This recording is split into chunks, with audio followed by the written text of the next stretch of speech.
La rentrée, particulièrement difficile pour la majorité, il y a la crise économique bien sûr, mais il y a aussi la perte de vitesse de Nicolas Sarkozy dans l'opinion, tableau très sombre auquel s'est ajoutée depuis dimanche la déroute de la droite au Sénat.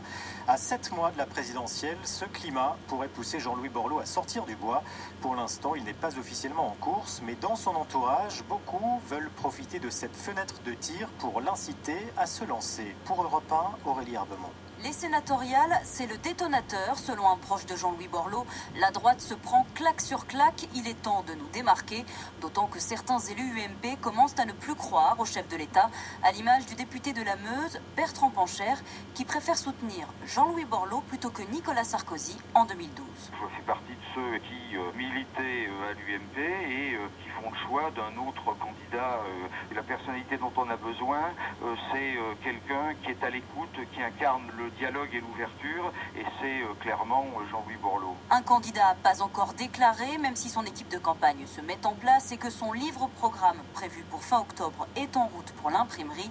L'ancien conseiller de Nicolas Sarkozy, Dominique Paillet, considère donc que Jean-Louis Borloo a tout intérêt à se lancer vite. Il est clair que les Français, notamment ceux de droite et du centre, attendent une alternative à la politique menée par le chef de l'État, et c'est le moment de s'adresser à eux, me semble-t-il, au lendemain de cet échec sénatorial, pour leur dire que cette alternative existe.